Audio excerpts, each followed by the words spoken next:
Alright, people. Oh, good grief. She's coming in here. We're back. Pay no attention to the bizarre frock I'm wearing. But last night when I pulled in, of course, it was torrentially raining. I mean, torrentially raining. Within one exit of Asheville, it was raining so hard that I almost had to pull over and stop. I mean, I had to put the flashers on. I mean, the whole nine yards. I mean, it was like, you couldn't see the lines anymore. And I'm like, give me a break. We were almost home. We got here, and then we had to wait to even get out of the car. We weren't able to unpack everything. Yes, you're saying it's not raining now. It's almost a full 24 hours later. People, I just don't want to go back in that damn car. Just don't want to even go over there to unpack it. I'm having post-traumatic stress disorder. Alright, updates of all sorts. Number one, the trip was not that bad. The trip down was a delight compared to the trip up. For sure, I recommend these things when planning your trips. Don't add on extra side trips. That's rule number one. Number two, I found with the kids, 6 hours is pretty much the threshold for in the car. Over that, and you're asking for something to go wrong. Even though my kind of maximum driving threshold is 8 hours, and you kind of want to do what your maximum is, theirs is not. Kid could do it, but baby, no. So the days where I drove less than 4 hours, 0 problems. I mean, magical. And so the way back down, I had one 4.5 hour day, one 6 hour day, and I had 2 3-hour days. The 3-hour days were a breeze. And even though I had it on an extra night by breaking it that way, it was worth it, every minute of it. Now you may recall on my drive up, which was longer, I had 3 8-hour days and then a 5-hour day. So long. But there was some splitting it up, like there was like a 3-night stopover and then a 2-night stopover. The problem with that was, I think those days were so long and they beat us down so hard that it didn't matter. The stops just weren't enough to recoup. You just kind of, after a long trip like that, you just need to be able to be doing nothing for a little bit. So those are my tips. 4 hours or less and you're golden. Other tips. I wasn't even going to talk about this stuff, but I'm just going to lay it on you. Price lining a 3 to 4-star hotel. People, it's the answer to all of your problems.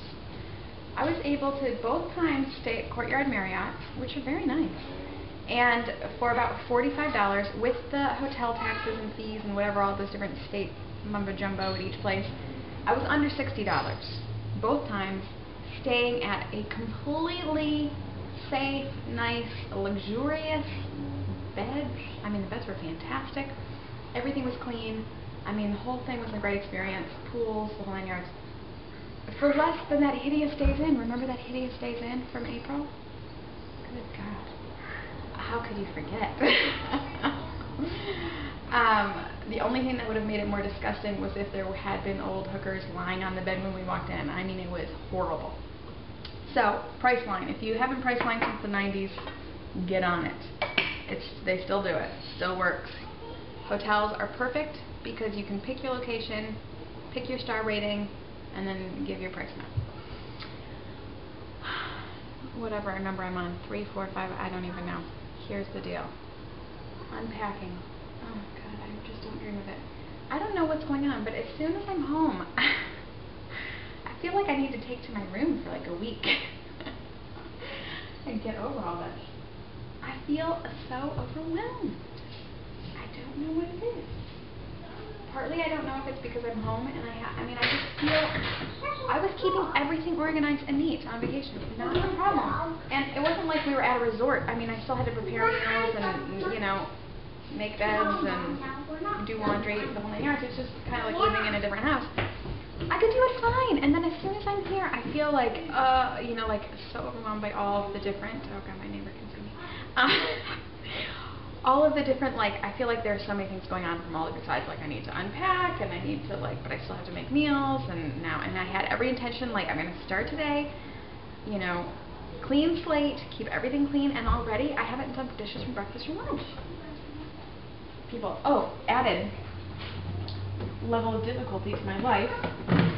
So some people may recall that at the end of the school year, at a weird meeting where hardly anyone attended, the class parents asked if anyone would be interested in being class parent. I said, maybe I would be interested in being class parent. Well, that's all it takes. I mean, you might as well, sign your name in blood. I am the class parent. Along with another co-parent for people. You ever wonder why this is called Mrs. Furious and there's no link to my real name in here? This is why, because I wouldn't be able to talk about this. Because what if someone Googled and then they, found stuff out? I'm doing it to protect myself and others. Because, just so you know, I don't think anyone out there who tries, if you Google my real name, you will not find this. Same thing if you Google Mr. F's real name, you can't find this. So we're safe on the job front. Okay, so I started on vacation getting the class parent emails, and it was giving me like an ulcer. I was thinking, what have I gotten myself into? Like, I don't really want to do this. I have to learn to say no. I need to say no. I have to get out while I still can. It's too late, people. So, I was saying, the other class parent who was like the assistant class parent last year. People, I mean, I was there. I know that she's not really going to be helpful. So I've decided just to take the bull by the horns, people, and I'm just going to go for it. I'm going to be the most organized, proactive class parent ever, and see what happens. And I'm deciding I'm just doing it my way, which is upfront and thorough. I mean, that's my style. I'm not going to get sucked into paying a whole bunch of money. That's the problem with what happened to last year's parents. They ended up like dilly-dallying or whatever, and then things would be running late last minute, and they would have to eat the cost themselves. That's not happening. So as soon as I get the teacher emails, I just send it back on to the rest of the class. My whole goal is I'm viewing this job as kind of like the communications director of the class, and not as their slave. You know what I'm saying? I'll let you know how that works. You guys got the Book of Mormon? All right. So that, I mean, I'm sure there'll be plenty of stuff to come from this whole thing. And that's that. I will say, I mean, the reason I did kind of pseudo-offer at the beginning was because I did feel like the communication was so bad, and I was at the school every day. I mean, plenty of parents, I mean, obviously they're there, but plenty of parents are dropping off at before care and picking up at after care, and they don't even see the teachers. I was seeing the teachers every day, and I still felt like I didn't know what was going on, and then stuff would happen, and I'd be like, when did we find out about, whatever. And the whole point was we weren't finding out. So the whole reason I offered to do this is because I want to know what the hell is going on over there. Number one, we're paying for it, you know what I mean? And I was really frustrated, always feeling like I somehow was out of the loop. So, at the very least, I will know. I'll do my best to let everyone else know. Sorry about this weird outfit. Other fronts, real quick. I'm up about 8 pounds. Feeling pretty bad about myself. But I'm home, and I'm going to give myself a week of returning to eating like a normal person. And I'm going to work out every day for half an hour because my endurance is shot. Well, like, I'm not going to fool myself. Treadmill, half an hour. Catch up on all my old shows. All the old backlogged Food Network Star and Bachelorette. And then next week I'm going to reweigh, I'm going to see where I'm at, and then I'm going to start a hardcore plan. So that's that. Hardcore plan might include no desserts. And it's definitely including no alcohol. I mean, I'm not much of a drinker, but I was drinking on vacation, and I think that's a problem. Also going to say my body fat, people. It hasn't been this high since I had the baby. And she's, 2.5.